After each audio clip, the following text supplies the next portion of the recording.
Well, good Friday morning, everyone. I hope y'all are doing well. It is garden tour time.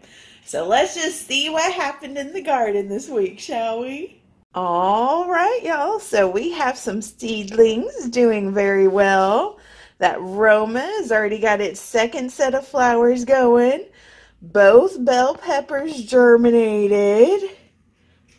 There we go. The second Roma hasn't germinated, and that's okay.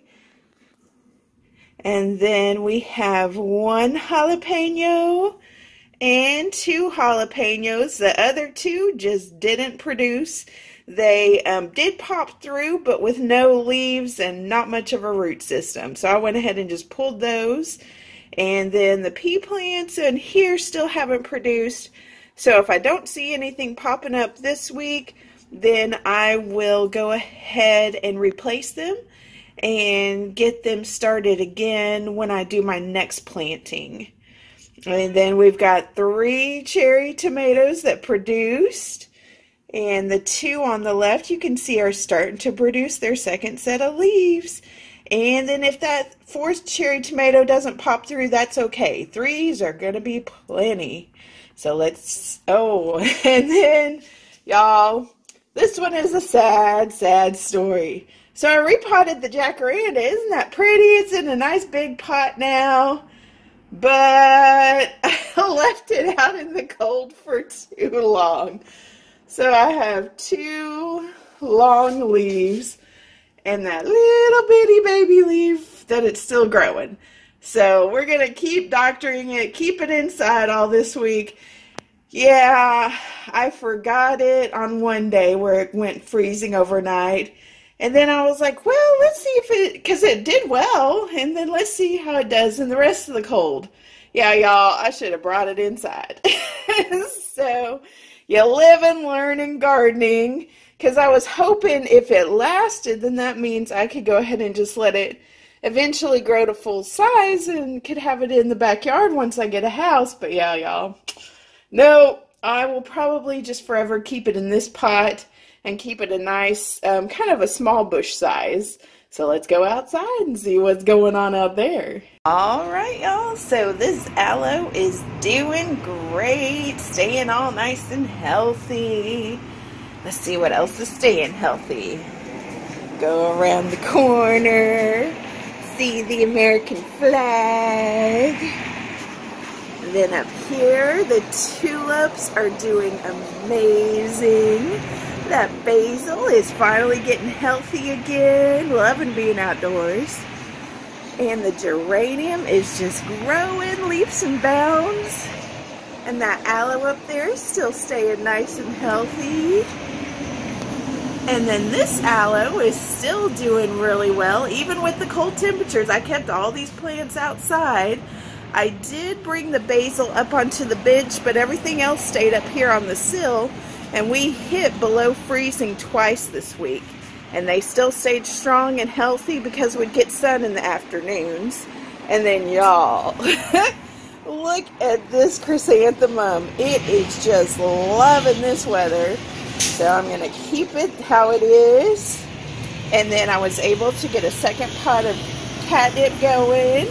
And it's doing all nice and healthy. So we have the first one that Casper loves to come and check out.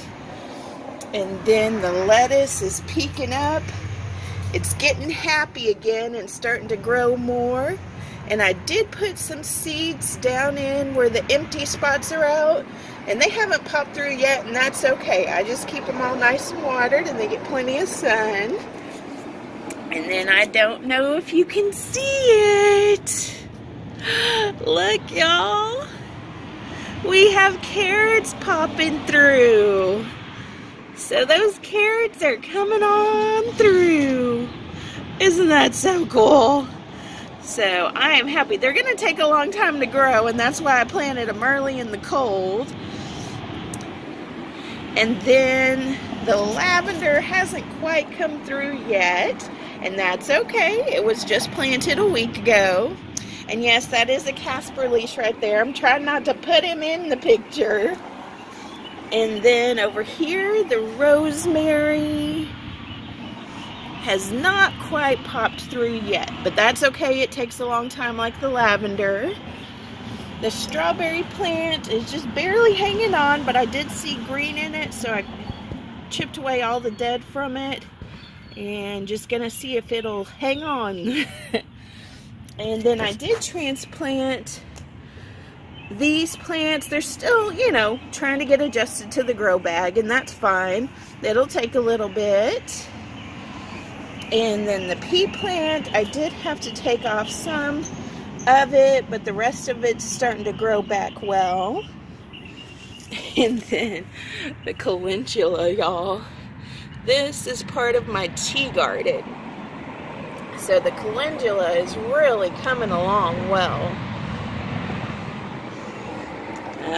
Okay, I'm gonna pause it right here and be right back because I have to go around Casper. Okay, y'all, so the zinnias from the tea garden are popping through. They're looking all nice and happy. The marigolds haven't quite come out this week yet, but they've only been in the ground for a week now. And same with the purple cone flowers. Y'all, on one of my videos, I posted a wrong post, but that's okay. We all make mistakes. It was actually part of the zinnias that little seedling was. Okay, y'all, so now over to the other part of the yard where I'm starting the other part of the garden, kind of spreading it out. This dill plant, y'all. Oh my goodness gracious. Y'all, I looked at the date and I started it in August of 2019. So this is what it has done since August 2019. Oh, y'all. It's crazy. And then this currant bush, I don't know if y'all can tell, but it's starting, those buds are starting to get happy.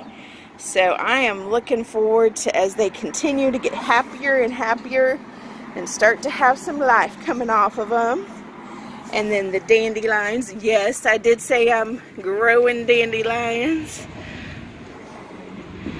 See if we can get a bit of a shadow with me. There we go.